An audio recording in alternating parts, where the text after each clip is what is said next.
What an excellent time to be living in this country, and I do mean that. We're able now to see the impact of so many years of hard work, the countless time and the treasure that poured into the movement for life and for religious liberty. You know, if you were to tell me just 1 year ago that we'd be celebrating now the end to Roe v. Wade, that we'd be seeing from the court a foundational resurgence in the court reaffirming Christian principles, a statement that they made last session that Christian principles have an important place in this country's daily life. You know, if you would have told me that, I'd say, yes, of course, that's what we are fighting for and we'll keep fighting. But I'd never be able to predict this moment for what it actually was. The Supreme Court in the last term truly restored the balance of power back to the people. And they did so with a particular understanding that we are a religious people and that it is Christ's principles that guide America, that Christianity has a critical part in governance and in the maintenance of our constitutional republic. As an attorney for Liberty Counsel, it's been so encouraging to be in the courtrooms all across the country, writing and filing briefs, staying up late at night. Our attorneys are arguing at the highest levels of the courts, even today as we speak, to preserve religious liberty. And we have fought and we have won. We have fought and we have won. Place an Ebenezer stone right here. Don't forget the victories that God has given us even in this past year.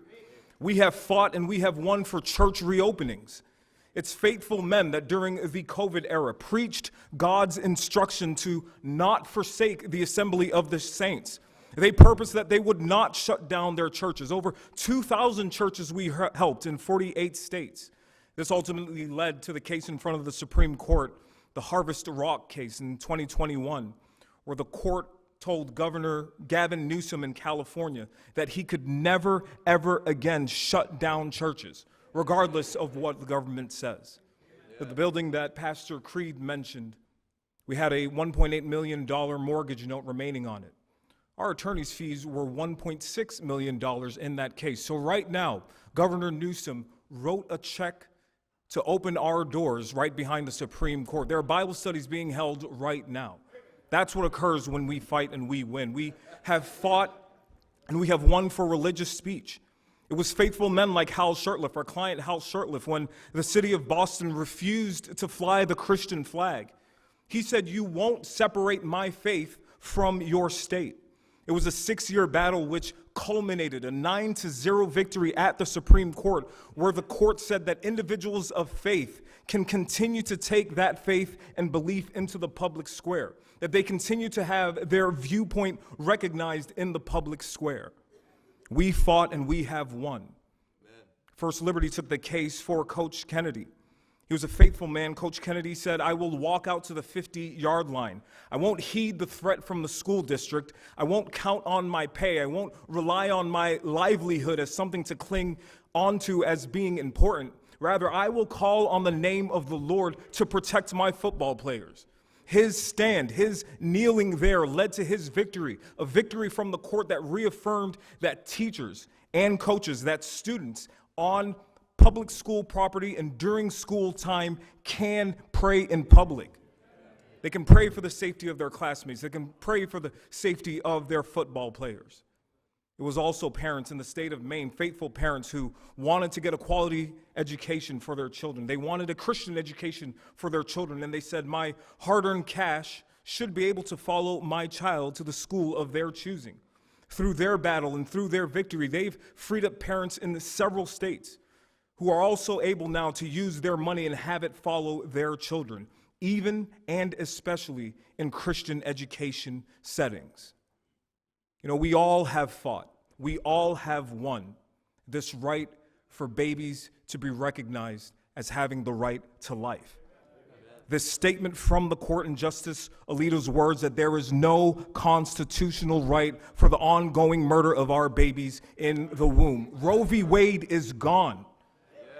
And it took the tireless work of people in this very room, Many who have gone on before who believed for this, who believed that God's heart is for his children, who believed that even before babies are born, that they had a destiny, that they needed a protection from abortion. That's what caused and reinvigorated this fight for life.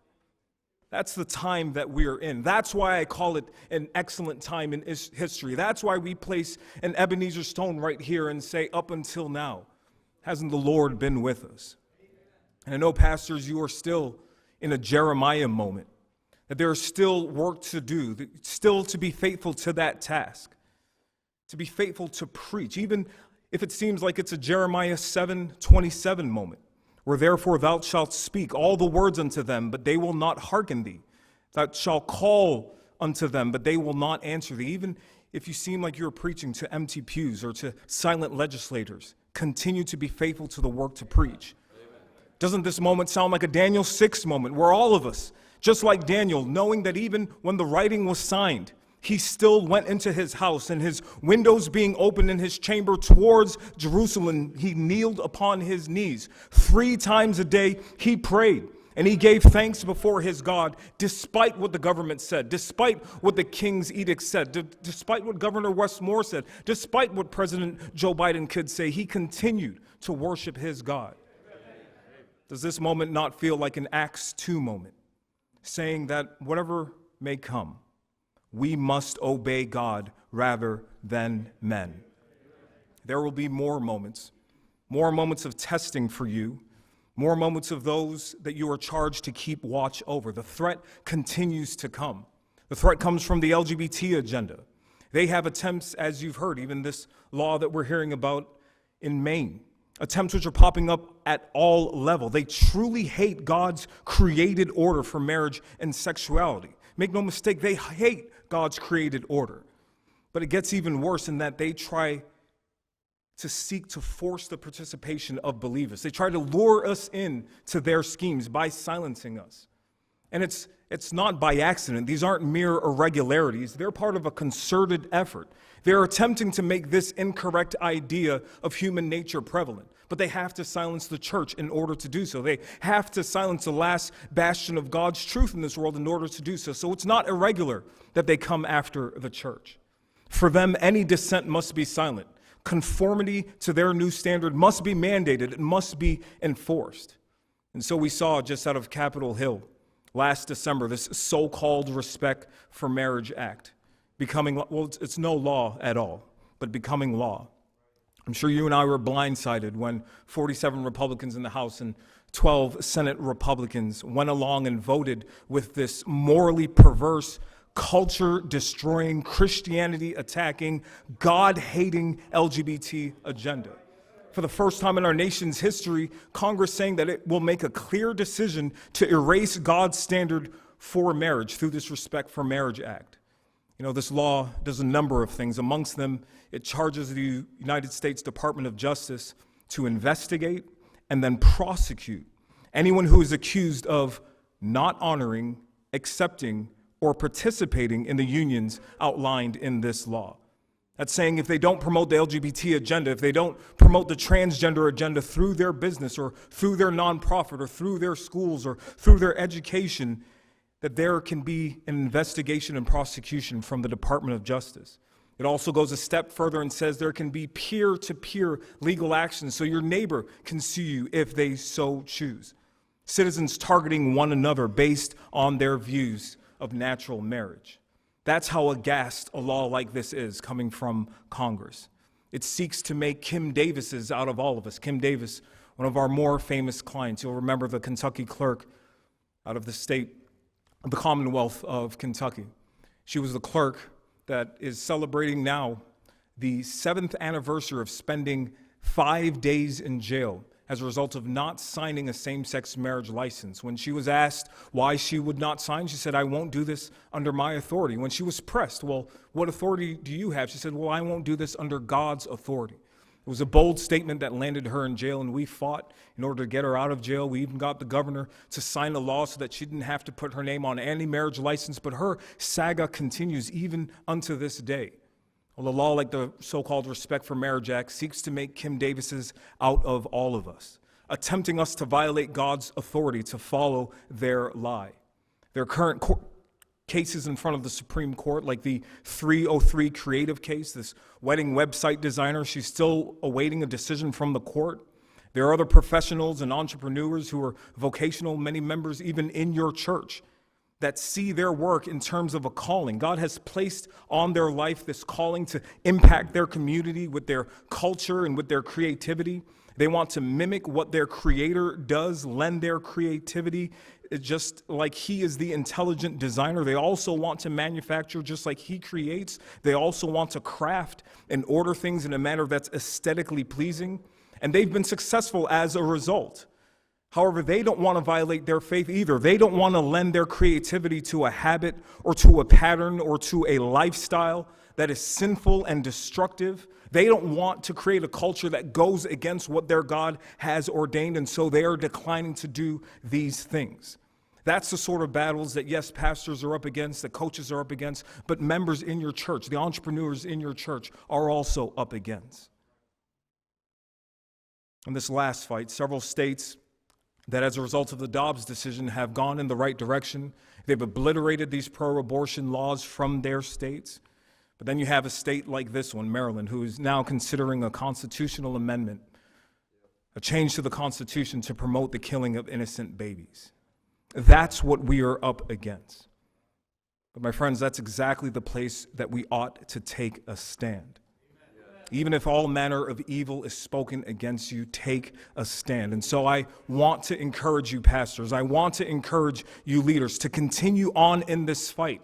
Set example for yourself, for your family, and for those who you are charged to take care for. Yes, what lies ahead of you because of our fighting and because of our victories that we've won, what lies ahead of you, it may just be a little easier based on constitutional litigation. It may just be a little easier to do the work of the gospel for just a little time, a little bit of reprieve. But I know full well that it is a little easier on one hand, but the most difficult time on the other hand. Difficult to challenge the culture, difficult to engage and remain steadfast. So I want to encourage you, pastor. I want to encourage you, believer, to believe in Genesis 1 and 2. Believe in that standard of morality, that God has created them male and female, and that a man ought to leave his mother and father, joined to his wife, and the two of them becoming one flesh, and let what God has joined together no man tear asunder. I know it's difficult to preach that no man tear asunder, to preach against divorce from Matthew 5, but pastor, preach that word. I know it's easy and not easy to preach the promotion of one man, one woman marriage from Matthew 19. But pastor, please preach that word. I know it's not easy to preach on the sanctity of life from Jeremiah 1 and 5 or from Psalm 139, but pastor, preach that word. I know it's not easy to preach from Romans 12, but urge your brothers, urge your sisters in views of God's mercies to offer your bodies a living sacrifice, holy and pleasing to God. Pastors, live that word. Preach that word. That is your true and proper worship. Be reminded of your calling. Be reminded of your faithfulness. Be reminded that, yes, God sits on his throne, but he can also do what he did to Job. Be worthy of that conversation that God at any time can still have with Satan, where he says, haven't you considered my servant Job? There is no one on earth like him. He is blameless and upright. He's a man who fears God and shuns evil. Have you considered my servant Job? Have you considered my servant Pastor Creed? Have you considered my delegates here at Awake America? Have you considered my pastors participating now at the Capital Connection? They are blameless. They are upright. They understand right where I have them. They understand their gifts and their callings that I've placed on their heart. And they've purposed, just like Shadrach, they've purposed, just like Meshach and Abednego, to not be careful how we answer the king in this matter. If it be so, our God can deliver us from the fiery furnace, and he will deliver us out of thine hand, O king. But if not, be it known unto thee that we will not bow down and worship the golden statue that thou hast set up. That is where the fight is. And yes, at Liberty Council, as you heard, we are clearing a path so that your rights are more secure. But with every right comes a counterpart or a corresponding responsibility. There comes a duty. The framers of our country did one heck of a job getting these foundational constitutional principles written down. But those things are no good if they're just sitting on the shelf, if they're just hanging on the shelf. Their expectation is that we would be actively engaged in the very activity that necessitated a recognition of these rights. Ensure that these rights have a place of prominence within our culture. And while I wholeheartedly agree with the direction of this court that we've had in this past year, the Supreme Court is still a terrible backstop if they're the only entity in society that we are relying on to uphold our constitutional rights. These rights belong to you. It's the right to believe a certain way in your heart and not be afraid to go out in the public square and express those beliefs regardless of government coercion. That right in this country belongs to you. It's a God-given right. It's a blood-purchased right. It's a resurrection-won right. It's a joy-giving right.